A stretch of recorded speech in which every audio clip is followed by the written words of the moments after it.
السلام عليكم ورحمة الله وبركاته. نبدأ بالصلاة على النبي عليه أفضل الصلاة والسلام.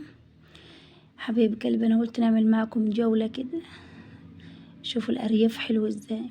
هنا البرسيم، طبعا الجناين وريحة الريف حلوة، كل حاجة حلوة. معايا رود وسارة. كنا واخدين البلاستيكة الصغيرة دي وقلنا ايه، هنجيبوا خبازة وهنجيبوا سلج. طبعا اللي لقينا سلج، هو في خبزة موجودة بس ما حبيتش ان انا ايه، يعني محبتهاش، لقيتهاش حلوة كده زي ما انتوا شايفين. شايفين رودي ايه بيتعب على ابو جردان صديق الفلاح ماشي تعمل ازاي حبيبي يا رسول الله عليك افضل الصلاة والسلام. بجد يعني انا كنت نايمة تعبانة والله، بس حبيت اننا نمشي كده ونمشي رجلي كده حوالين البيت نرتاح نفسيا شوية. زي ما انتوا شايفين ابو جردان، بصوا رود وسارة بيعيبوا عليه. حبيبي يا رسول الله عليك افضل الصلاة والسلام. قول لي ماما ابو جردان بيمشي كده. زي ما انتوا شايفين احنا كده، طبعا كنا بعد العصر، وقت حلو خالص، وقت الغروب جميل ما شاء الله. هنا طبعا شايفين الخص الجميل ده بيبقى عاملينه في ارض الجوافية علشان خاطر لما يجمعوا الجوافية يعبوا الجوافية فيه. حبيبي يا رسول الله عليك افضل الصلاة والسلام. يعني طبعا كنا جبنا ايه اخر الغيط كده من تحت، ودورنا على الثلج ما لقيناش لا ثلج ولا لقينا ايه. شوفوا احنا في الارياف اهو وبنشتروا الثلج، والله الارض دي كلها ما فيهاش. كنت نفسي نعمل محشي ثلج.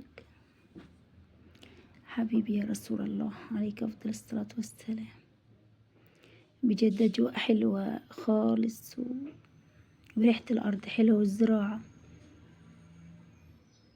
منظر يعني يهدي النفس والروح كده صراحة يعني.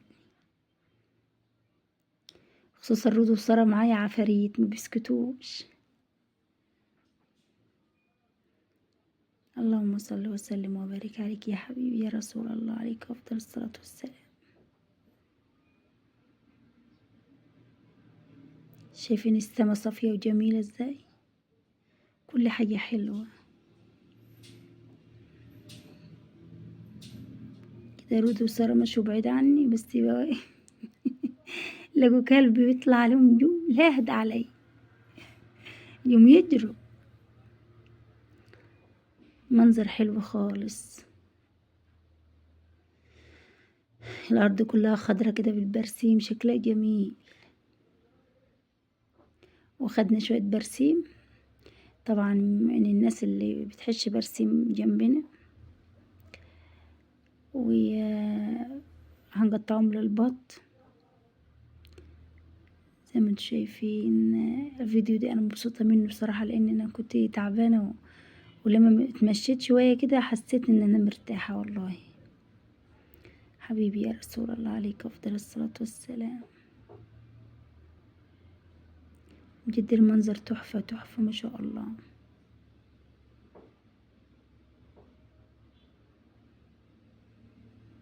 هنا طبعا اخدت الولاد وطلعنا فوق على السطح،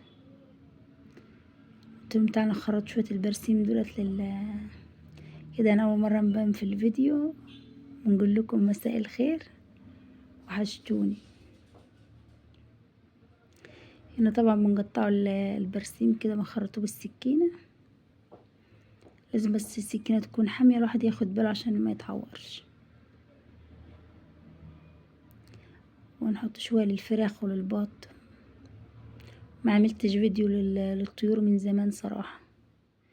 كده رودي قاعدة تعاكس فيه وانا نقولها شيلي ايدك السكينة يا رود تسمعش الكلام. حبيبي يا رسول الله عليك افضل الصلاة والسلام.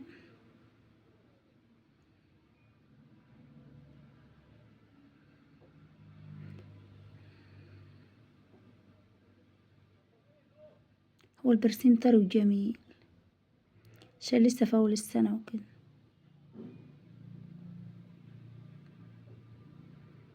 حبيبي يا رسول الله عليك أفضل الصلاة والسلام. شايفين هنا الحمام جميل جميل وطاير كده حوالين البرج، شكله تحفة. تخيلوا ان البرج ده ما بناخدوش منه حاجة خالص، والله العظيم. ليه؟ مش هنقول لكم ان هو ما بيكونش فيه، بيكون فيه، بس انا ما بنعرفش نطلع قلب البرج خالص، حتى ما بنعرفش ندخل من الباب ده، لازم ندخل راكزة على رجلي كده وما بنقدرش. شايفين البط ده؟ دي بطي فرنساوي، هو مخلط بجد. انا بنعرف البط بس مش اسمه، ما بنطلعش نشتري ونعرف، ما تلاقيني منتوه في اسمه.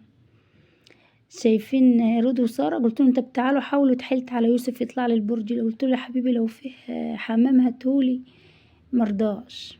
فقلت للبنات لو عرفتوا تطلعوا اطلعوا. صراحة هما ما عدوش المكان ده، ما عرفوش يكملوا ولا يطلعوا ولا يجيبوا حاجة خالص. عندي سارة خوافة نزلت اهيت، رودي كانت عايزة تكمل بس انا خفت عليها صراحة، قلت هتوجع، اللي مش هتعرف تمسك نفسها ممكن تدوخ، لما تبص في العيون ده كلها تدوخ. بعدين انا عايزة اللي يطلع البرج يكون فاهم. هنا طبعا دخلت نحذف شوية برسيم للطيور وللحمام. شايفين الفراخ؟ عندي فراخ صغيرة فراخ كبيرة، بس مش عارفة عندي نوع الفراخ اللي هو الفيومي الاسود ده. الريش بتاعه منحول، مش عارفة ليه كده ما بيطلعلوش ريش. عليني بنأكلهم شو كويس والله، وحتى قلت للدكتور بتاع الصيدلية عطاني يعني علاج لهم كالسيوم وكده، وكنت بنطلعهم في الشمس، بس هما كده ما بيغيروش ريش خالص. هنا طبعا الرومي نحط له بس شوية خضرة. حبيبي يا رسول الله عليك أفضل الصلاة والسلام. هنا طبعا كان الكشاف التليفون يعني فاصل، التليفون فاصل، ما كنتش عارفة ان نجد الفلاش وكده. طبعا عندي دولت فراخ هجيني حطهم لوحدهم هنا كده. ودي بط مسكوفي انا جايبه رمضان، حاطاه في الحمام عند يوسف في شقة يوسف، يعني اسمه لسه يعني ايه بنجهزوا الشقة وكده، ولسه بدري عما يخطب ويتجوز، لسه بدري، هو لسه يدوب عنده 20 سنة كده. قلت ايه ان عشان البط ده حساس جامد، يعني لما يحس بالسجع وكده بيعض في بعضه. حبيبي يا رسول الله عليك افضل الصلاة والسلام. انا كنت حاطاه فوق والله، بس ماتت منه بطة، حاولت ننزله بقى.